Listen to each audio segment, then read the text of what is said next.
la ley. Claro. ¿No? Entonces, bueno, por eso también nos parecía interesante con Dana contactar a un abogado, Martín Casais, que lo tuvimos con nosotras el año pasado. Sí, me acuerdo. Me acuerdo que estuvimos hablando en ese momento del... creo que fue la noticia de que no podían pasar de pabellón a las... Sí, no me acuerdo la internas. persona que quiso estaba del tema de la cárcel. Sí, No me sale la otra palabra para decir cárcel. Centro penitenciario. Centro penitenciario. Pasarse del espacio para varones Claro. al espacio para mujeres, porque se autopercibía mujer, entonces Sí. quería transicionar. Y bueno, hubo todo ahí un caos que había que Exacto. tratar y que además te proponía pensar o te interceptaba, ¿se dice? Interpelaba. Interpelaba. Hoy estamos todas con palabras, sepan disculpar. Sí, encima estaba buscando la palabra Estuvimos más difícil posible para la decir más lo que queremos. difícil.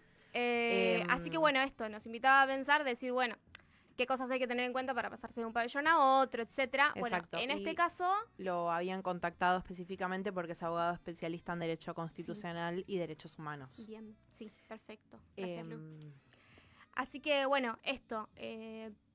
no sé si quieren ya traerlo o Sí, sigo sí, con mi sí, sí. introducción. Estamos ¿Sí? en Perfecto, línea estamos con en línea. Martín Casais Celis. Hola Martín, Lucía acá te habla. Hola Lucía, buenas tardes, ¿cómo están? Hola, buenas tardes. Bueno, hola Martín, ¿cómo te va? Tanto tiempo. Hola. Todo. Estamos aquí una vez más y bueno, para empezar nos gustaría preguntarte como algo general y para tener un primer vistazo de todo este marco legal que queremos ver con vos, es qué establece la Constitución Nacional y los tratados internacionales sobre el derecho a la salud en Argentina. Bueno, perfecto. Mira, nosotros tenemos desde el año 94 una serie de tratados que tienen jerarquía constitucional, a razón de la última reforma, que fue justamente en ese año, y en virtud de esos tratados tenemos el derecho a la salud como uno de los derechos humanos básicos que deben ser respetados por los estados y que si no se respetan se incurre en responsabilidad internacional. A su vez tenemos también tratados que protegen a los niños, a las niñas y a los adolescentes, como la Convención de los Derechos del Niño, donde además de estar protegidos de manera genérica como personas, están protegidos con sus particularidades como niños, niñas y adolescentes justamente. Entonces, esos tratados que tienen jerarquía constitucional conforman un bloque de constitucionalidad federal por sobre el cual no hay nada, ni puede haber nada. No puede haber ninguna decisión, no puede haber ninguna ley, no puede haber ningún decreto, no puede haber ninguna norma, ni ninguna decisión política que vaya contra eso. Entonces, justamente eso es lo que nos da, es una garantía genérica y garantías en particular después también, de que esos derechos se van a respetar dentro del territorio de los estados que son parte de esos determinados tratados y en nuestro caso, como les decía, teniendo además jerarquía constitucional otorgada hace ya más de 30 años. Sí. Entonces la protección es muy grande. Sí, me encanta que menciones estas cosas porque otra de los aspectos que queríamos preguntarte era si, teniendo en cuenta todo esto, se podía considerar como que el desfinanciamiento del Hospital Garrahan y de otros servicios públicos que son esenciales constituyen una violación de derechos humanos. Mira, acá para poder hablar de esto tenemos que básicamente referir a dos cuestiones. Cuando hablamos de políticas públicas, que en definitiva es todo aquello que decide un gobierno que fue electo de manera legítima por el pueblo y el cual es incuestionable desde el punto de vista ideológico o uno no puede, digamos, señalarlo por opinar de una determinada forma, uno hasta puede coincidir en algunas cosas, en otras no. Hay cosas que exceden todo esto y que tienen que ver justamente con lo que vos decís, con el límite legal, con el límite donde podemos decir hasta acá se puede decidir, más allá de esto no. Y decía que hay que tener en cuenta dos cuestiones, básicamente. Cuando se adopta una política pública, se debe respetar, en primer lugar, el orden normativo vigente. Y es fundamental, por supuesto, el bloque de constitucionalidad federal. Por ende, no puede haber ninguna decisión que violente derechos que son reconocidos en esos tratados internacionales y en la Constitución. Y por otro lado, la decisión que se adopte, aunque esté dentro del marco normativo, debe ser razonable. Es decir, no tiene que ser arbitraria. Esto es un imperativo constitucional que está desde el año 1853. ¿Y qué significa? Que todos los gobiernos que transitoriamente ejercen el poder en nuestro país tienen que respetar esto.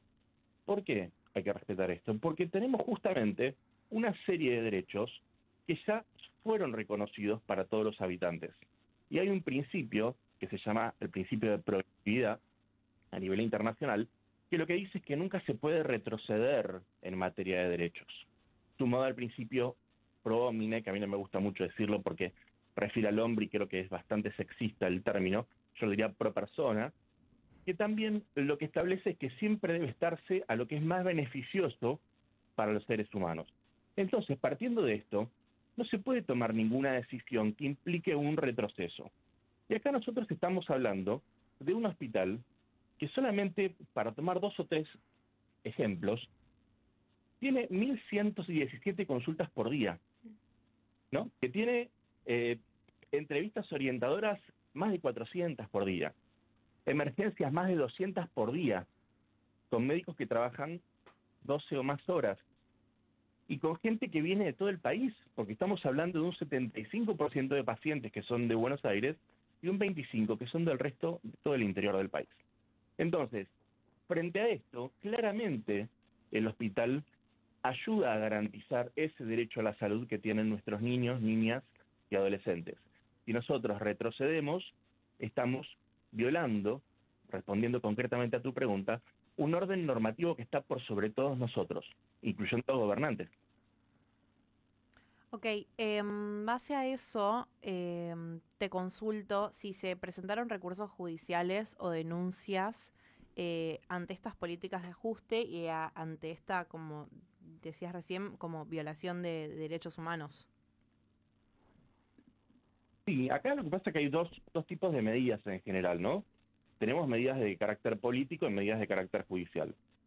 Cuando uno se refiere a las medidas de carácter político, puede pensar en diputados, senadores, bueno, diferentes funcionarios públicos que quieran expresar su malestar con este tipo de medidas y que quieran, en todo caso, adoptar aquellas decisiones que estén dentro del marco legal para, digamos, cuestionar, por decirlo de alguna forma, políticas que se opongan a esto. Pero también tenemos medidas judiciales, como pueden ser, una de las más clásicas, es la acción de amparo, que ha surgido mucho en todo lo que tiene que ver con coberturas prestacionales y con diferentes retrocesos en materia de salud que se vienen dando y que suelen tener como argumento justamente esto que les mencionaba, que la realidad es que no se puede retroceder en materia de derechos.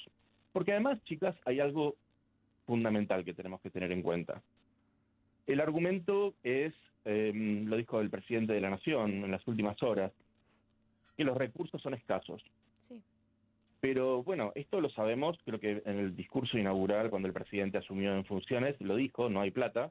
Creo que fue una frase que se ha popularizado en nuestro país. Pero desde entonces, y hasta ahora, hemos contraído deuda externa, se redujeron un 10% los puestos de trabajo en la administración con un gran ahorro, se eliminaron políticas de género y diversidades también con un ahorro significativo, bajó la cobertura en materia de medicación para los jubilados, no hay aumentos justos, los salarios están congelados, se redujeron los subsidios. Entonces, en definitiva, ¿es un problema de que seguimos sin tener plata o es un problema de cómo distribuimos esa plata? Porque obviamente después escuchamos algunas voces que dicen, pero ¿cómo puede ser que el Ministerio de Seguridad tiene un presupuesto de 178, creo que es, 178.000, millones de pesos, y que se reforzó aumentándolo un 147%, o la CIDE incrementó sus gastos reservados un 1.200%. Entonces, ¿por qué ahí no aparece nadie a decir esto es política partidaria, los reclamos están politizados, los ñoquis, la ineficacia, los curros? Sí. Entonces parecería como que hay una mirada sesgada, ¿no? Que cuando se trata de la salud, de la educación de los jubilados, es curro o hay algún problema, y cuando se trata de lo que interesa, quizás, políticamente, se adopta la decisión y listo. Entonces ese es el punto que me parece más importante, ¿no? Sí, Martín, hay una pregunta muy puntual que quería hacerte, porque entendemos que el Hospital Garrahan se financia por el Estado Nacional en un 80%, en menor medida por el gobierno de la Ciudad de Buenos Aires, que es el 20% por ese lado. Y bueno, entonces en este sentido yo me puse, o sea, a pensar desde lo más básico, ¿no? Teniendo en cuenta que el ministro de Salud actual es Mario Russo, por ejemplo, el ministro de Salud de la ciudad de Fernán Quirós, a lo que quiero ir es, si tenemos un responsable que no está cumpliendo con la obligación que tiene de enviar plata a determinado destino, no pasa nada. O sea, cualquiera puede incumplir con una obligación y no le pasa nada jurídicamente. Mira, el problema es un poco más grave todavía. Nosotros tenemos un presupuesto aprobado para el periodo 2023, que es el último que se aprobó por ley. Para todo el año pasado, como no se aprobó presupuesto, lo que establece la ley de la 2456, establece que el Poder Ejecutivo es el que tiene que reasignar partidas. Entonces, ¿cuál es el problema cuando no se aprueba un presupuesto? Que el Poder Ejecutivo puede decidir dónde pone más plata y dónde saca. Entonces, ¿qué problema tenemos con el Garrahan? Para el año 2024 teníamos 170.000 millones en presupuesto. Para el año 2025, el proyecto previó 190.000 millones, un incremento del 12%. Pero como no se aprobó, seguimos utilizando el monto de 2024. Y como la ley 24.156 permite al Poder Ejecutivo reasignar partidas, lo que está pasando es que se están enviando los recursos conforme el presupuesto del 2024. Sin el aumento que previó el presupuesto 2025 que no se aprobó, y con un plus de gravedad más.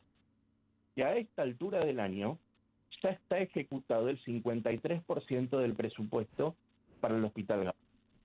¿Qué significa esto? Que cuando tendría que tener ejecutado un 35 o un 40% como mucho de su presupuesto, ya superó la mitad. Sí. Con lo cual, a este paso, no llega a octubre con financiamiento.